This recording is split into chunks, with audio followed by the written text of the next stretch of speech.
ਉਹ ਦੁਨੀਆ ਮੋਦੀ ਦਾ ਮਜ਼ਾਕ ਬਣਾਈ ਜਾਂਦੀ ਹੈ, ਮੀਮਸ ਬਣਦੀਆਂ ਪਈਆਂ ਮੋਦੀ ਦੇ ਉੱਤੇ। ਇਹਨੂੰ ਇੱਕ ਤਾਂ ਜੱਫੀਆਂ ਪਾਉਣ ਦਾ ਬੜਾ ਸ਼ੌਕ ਹੈ। ਜਿਹੜਾ ਬੰਦਾ ਮਿਲਦਾ ਹੈ ਨਾ ਤੇ ਇਹ ਉਹਨੂੰ ਪਹਿਲੇ ਦੋਵਾਂ ਹੱਥਾਂ ਨਾਲ ਪਹਿਲੇ ਉਹਨੂੰ ਲਵੇਟਣ ਦੀ ਕਰਦਾ ਹੈ।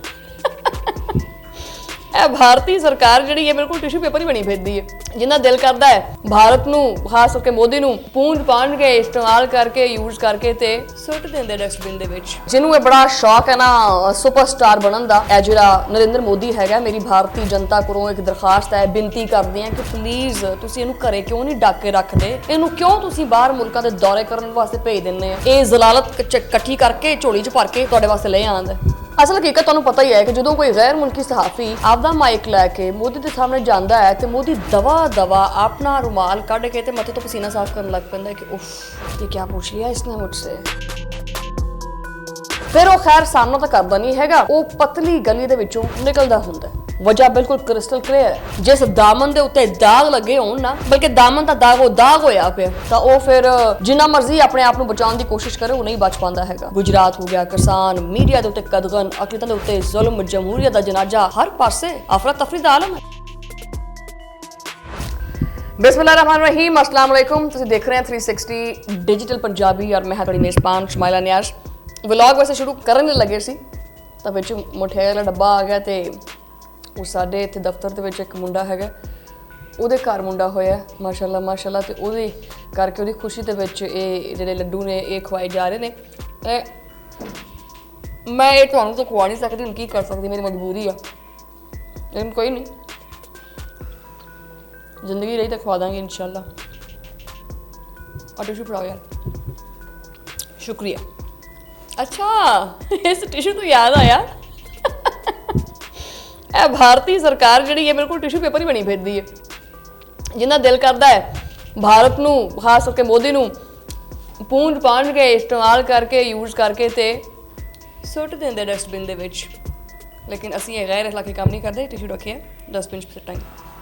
ਐਨੀਵੇਜ਼ ਅੱਜ ਦਾ ਜਿਹੜਾ ਵਲੌਗ ਹੈ ਉਹ ਇਸੇ ਕਰਕੇ ਹੈ ਕਿ ਨਾਮ ਨਿਹਾਲ ਜਿਹੜੀ ਜਮਹੂਰੀ ਜਿਹੜਾ ਮੁਲਕ ਬਣਦਾ ਹੈਗਾ, ਜਿਹਨੂੰ ਤਸਵੀਰਾਂ ਦੇ ਵਿੱਚ ਵੱਡੀਆਂ ਫੋਟੋਜ਼ ਖਿਚਵਾਉਣ ਦਾ ਬਹੁਤ ਸ਼ੌਕ ਹੈ ਕਿ ਜੀ ਮੈਂ ਬਹੁਤ ਵੱਡਾ ਕੋਈ ਜਮਹੂਰੀ ਮੁਲਕ ਹਾਂ ਔਰ ਮੈਂ ਹੈਗਾ ਵਾਂ ਸੁਪਰਸਟਾਰ, ਦਾ ਹੈਸ਼ਟੈਗ ਮਹਿੰਦਰਾ ਮੋਦੀ ਸਰਕਾਰ।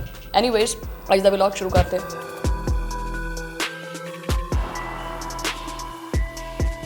ਸੋ ਜਨਾਬੇ ਵਾਲਾ ਕਿ ਜਿਹਨੂੰ ਇਹ ਬੜਾ ਸ਼ੌਕ ਹੈ ਨਾ ਸੁਪਰਸਟਾਰ ਬਣਨ ਦਾ, ਇਹ ਜਿਹੜਾ ਨਰਿੰਦਰ ਮੋਦੀ ਹੈਗਾ, ਮੇਰੀ ਭਾਰਤੀ ਜਨਤਾ ਕੋਲੋਂ ਇੱਕ ਦਰਖਾਸਤ ਹੈ, ਬੇਨਤੀ ਕਰਦੇ ਹਾਂ ਕਿ ਪਲੀਜ਼ ਤੁਸੀਂ ਇਹਨੂੰ ਘਰੇ ਕਿਉਂ ਨਹੀਂ ਡੱਕ ਕੇ ਰੱਖਦੇ, ਇਹਨੂੰ ਕਿਉਂ ਤੁਸੀਂ ਬਾਹਰ ਮੁਲਕਾਂ ਦੇ ਦੌਰੇ ਕਰਨ ਵਾਸਤੇ ਭੇਜ ਦਿੰਦੇ ਆ।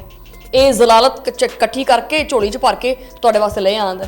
अरे हम तो फकीर आदमी है, झोला लेके चल पड़ेंगे। ਮੋਦੀ ਜਦੋਂ ਵੀ ਜਾਂਦਾ ਨਾ ਬਾਹਰ ਦੇ ਮੁਲਕਾਂ ਦੇ ਵਿੱਚ ਤਾਂ ਇੰਡੀਅਨ ਮੀਡੀਆ ਫੌਰੀ ਤੌਰ ਦੇ ਉੱਤੇ ਵੱਡੀਆਂ ਪੱਟੀਆਂ ਜਿਹੀਆਂ ਚਲਾ ਦਿੰਦਾ, ਬ੍ਰੇਕਿੰਗ ਨਿਊਜ਼ ਕਿ ਮੋਦੀ ਜੀ ਨੇ ਫਲਾਨਾ ਫਤह कर लिया है, मोदी जी ने फलां उखाड़ लिया है, मोदी जी का डंका पता नहीं ਕਿਹੜਾ ਡੰਕਾ ਹੈ ਜਿਹੜਾ ਵੱਜੀ ਜਾ ਰਿਹਾ ਹੈ, ਮੋਦੀ ਦਾ ਵੱਜੀ ਜਾ ਰਿਹਾ ਹੈ। ਮੋਦੀ ਨੂੰ ਮਿਲਣ ਵਾਸਤੇ ਲੋਕੀ ਕਤਾਰਾਂ 'ਚ ਖੜੇ ਨੇ, ਲਾਈਨਾਂ 'ਚ ਖੜੇ ਐ, ਆਪਣੇ ਗੁੱਸੇ ਟੁੰਗ ਕੇ ਕਿ ਕਦੋਂ ਮੋਦੀ ਜੀ ਸਾਨੂੰ ਟਾਈਮ ਦੇਣਗੇ, ਅਸੀਂ ਤਸਵੀਰ ਖਿਚਾਈਏ। ਉਹ ਭਾਈ ਅਸਲ ਹਕੀਕਤ ਪਤਾ ਕੀ ਹੈ? ਅਸਲ ਹਕੀਕਤ ਤੁਹਾਨੂੰ ਪਤਾ ਹੀ ਹੈ ਕਿ ਜਦੋਂ ਕੋਈ ਗੈਰ ਮੁਲਕੀ ਸਹਾਫੀ ਆਪਦਾ ਮਾਈਕ ਲੈ ਕੇ ਮੋਦੀ ਦੇ ਸਾਹਮਣੇ ਜਾਂਦਾ ਹੈ ਤੇ ਮੋਦੀ ਦਵਾ ਆਪਣਾ ਰੁਮਾਲ ਕੱਢ ਕੇ ਤੇ ਮੱਥੇ ਤੋਂ ਪਸੀਨਾ ਸਾਫ਼ ਕਰਨ ਲੱਗ ਪੈਂਦਾ ਹੈ ਕਿ ਉਫ ਇਹ ਕੀ ਪੁੱਛ ਲਿਆ ਇਸਨੇ ਮੁਝਸੇ। ਫਿਰ ਉਹ ਖੈਰ ਸਾਹਮਣਾ ਤਾਂ ਕਰਦਾ ਨਹੀਂ ਹੈਗਾ, ਉਹ ਪਤਲੀ ਗਲੀ ਦੇ ਵਿੱਚੋਂ ਨਿਕਲਦਾ ਹੁੰਦਾ। ਔਰ ਇਹ ਕੋਈ ਮੇਰੇ ਮੂੰਹ ਹੀ ਗੱਲਾਂ ਨਹੀਂ ਹੈਗੀਆਂ, ਤੁਸੀਂ ਪਿਛਲੇ 2 ਮਹੀਨਿਆਂ ਤੋਂ ਜਿਹੜਾ ਮਾਮਲਾ ਚੱਲਦਾ ਪਿਆ, ਇਹ ਤੀਜੀ ਵਾਰੀ ਤਮਾਸ਼ਾ ਹੋ ਗਿਆ। ਇਹ ਮੋਦੀ ਜਿਹੜਾ ਹੈਗਾ ਇਹ ਪਹਿਲੇ ਗਿਆ ਆਸਟ੍ਰੇਲੀਆ, ਉੱਥੇ ਦੇ ਸਹਾਫੀ ਨੇ ਪੁੱਛਿਆ ਕਿ ਸਰ ਮਿਸਟਰ ਮੋਦੀ ਜਿਹੜਾ ਤੂੰ ਬੜਾ ਬੰਦਾ ਫਿਰਦਾ ਹੈ, ਇਹ ਜਿਹੜੇ ਤੇਰੇ ਮੁਲਕ ਦੇ ਵਿੱਚ ਅੱਗਾਂ ਲੱਗੀਆਂ ਪਈਆਂ ਨੇ, ਮੁਸਲਮਾਨਾਂ ਦੇ ਨਾਲ ਜਿਹੜਾ ਸਲੂਕ ਹੁੰਦਾ ਪਿਆ, ਅਕਲੀਤਾਂ ਦੇ ਨਾਲ ਜੋ ਕੁਝ ਹੁੰਦਾ ਪਿਆ, ਉਹਦੇ ਬਾਅਦ 'ਚ ਕਿਉਂ ਨਹੀਂ ਜਵਾਬ ਦਿੰਦਾ? ਤਾਂ ਮੋਦੀ ਨੇ ਕੀ ਕੀਤਾ, ਫੌਰੀ ਤੌਰ ਦੇ ਉੱਤੇ ਆਪਣੀ ਤਕਰੀਰ ਜਿਹੜੀ ਸੀ ਮੁਖਤਸਰ ਕੀਤੀ ਔਰ ਉੱਥੋਂ ਨਿਕਲਦਾ ਹੋਇਆ। ਮਤਲਬ ਜਿਵੇਂ ਉਹ ਨਹੀਂ ਕਹਿੰਦਾ ਵੀ ਉਹ ਪੂਛ ਆਪਣੀ ਕੀਤੀ ਅੰਦਰ ਨੂੰ ਤੇ ਭੱਜ ਗਿਆ ਉੱਥੋਂ। ਫਿਰ ਇਹ ਗਿਆ ਨਾਰਵੇ ਦੀ ਵੀ ਇੱਕ ਗਲਬਨ ਕੋਈ ਖਾਤੂਨ ਸਹਾਫੀ ਸੀ, ਉਹਨੇ ਆਖਿਆ ਕਿ ਸਰ ਇਹ ਪ੍ਰੈਸ ਫਰੀडम ਇੰਡੈਕਸ ਦੇ ਵਿੱਚ ਭਾਰਤ ਜਿਹੜਾ ਹੈ ਇਹ 157 ਨੰਬਰ ਤੇ ਆਇਆ ਪਿਆ ਹੈ। ਕਿਉਂ ਜੀ? ਲੈ ਬਸ ਫਿਰ ਹੋਣਾ ਕੀ ਸੀ, ਉੱਥੇ ਵੀ ਰਾਮ ਸਕੂਨ ਦੇ ਨਾਲ ਮੂੰਹ ਦੇ ਵਿੱਚ ਅਲਫੀ ਪਾਈ ਤੇ ਮੂੰਹ ਬੋਲਾ ਦੇ ਕੀਤੇ ਬੰਦ ਤੇ ਨਿਕਲਦਾ ਹੋਇਆ।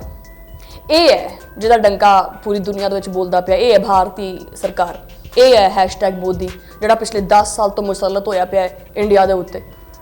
ਆ ਹੁਣ ਤਾਜ਼ਾ ਤਰੀਨ ਕਾਰਨਾਮਾ ਨਿਊਜ਼ੀਲੈਂਡ ਵਿੱਚ ਸਰੰਜਾਮ ਦਿੱਤਾ ਹੈ। ਉੱਥੇ ਵੀ ਸਹਾਫੀ ਪੈ ਗਏ ਸੀ ਇਹਨੂੰ ਕਿ ਸਰ ਇਹ ਜਿਹੜਾ ਇੰਟਰਨੈਸ਼ਨਲ ਮੀਡੀਆ ਹੈ, ਇਹ ਤੁਸੀਂ ਇਹਦੇ ਕੋਲੋਂ ਡਰਦੇ ਕਿਉਂ ਹੈ?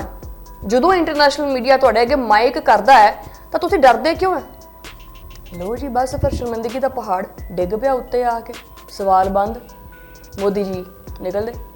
मतलब ये जरा नाम निहाद बनता है कि जी मैं बड़ा कोई बहादुर हाँ, तो मैं फलाना मैं ये है, मैं हर चीज़ का सामना कर सकता हाँ, मैं बड़ा मेरे को टैक्नीकल दफाई निज़ाम हैगा, तो मेरे को फलानी चीज़ है, ये है वो है, पता नहीं किहड़ियां गल्लां। ये बुज़दली है। आपदे मुल्क दे मीडिया नूं भी इन्हें सिर्फ अपना गुलाम बना के रखा होया है, तो वैसे बनता है आलमी लीडर। लेकिन जिवें ही कोई सहाफ़ी कोई गल करता है तो इनू सप सुंघ जाता है। ਜਦੋਂ कोई सहाफ़ी मोदी के कोलों सवाल करता है तो मोदी घुट्टां वट जाता है। उस चीज़ का जवाब मोदी कोल नहीं होंदा। वजह मैं तुहानूं दस दिंदी हां, वजह बिल्कुल क्रिस्टल क्लीयर है। जिस दामन के उत्ते दाग लगे होण ना, बल्कि दामन का दाग होया पिया, तो वह फिर जिन्ना मर्जी अपने आप को बचाने की कोशिश करे वो नहीं बच पाता हैगा। गुजरात हो गया, किसान मीडिया के उत्ते कदगन, अकलीतां दे उत्ते जुल्म, जमहूरीयत का जनाजा, हर पासे अफरा तफरी का आलम है। तो इन्हां सवालों का जिहड़ा ना तुसीं जवाब दिते बगैर भज नहीं सकते हैगे। किसी एक का मुँह बंद करोगे तो अगला पूछेगा, उहदा मुँह बंद करोगे तो उसका अगला पूछेगा। और मज़ेदार गल पता की है, अरबों साढ़े तो गल करते हैं ना वैसे कि ये इतने पैसे खाते हैं, ये करते हैं, ये वो करते हैं। अरबों रुपया का जो टैक्स है ना, आवाम के टैक्स जोड़ा है वो इन्हां दे दौरियां दे उत्ते उड़ जाता है। ठीक है, होटल बुक कराते हैं, फोटोशूट करते हैं, गले मिलते हैं, तो चलो जी बदले में तुहानूं मिलदा की भारत नूं कि आ मजाक जिहड़ा मोदी तुहाडा बना के लैके आंदा है। हालांकि अल जजीरा ने लिख दिता है, BBC ने भी चला दिता है, न्यूयॉर्क टाइम ने तो बाकायदा कार्टून ही बना दिता है। दुनिया ये कहती पई है कि ये है दुनिया की सब तो वड्डी जमहूरीयत का लीडर जो कि हर सवाल तो डरदा है। और कहता है कि जी जिहड़ा इन्हां दा गोदी मीडिया है वो कहता पाया कि दुनिया मोदी मोदी करती पई है, मोदी दे गाने गाती पई है, हैं ये करती पई है। वो दुनिया मोदी का मजाक बनाई जाती है, मीम्स बनदियां पईयां मोदी दे उत्ते।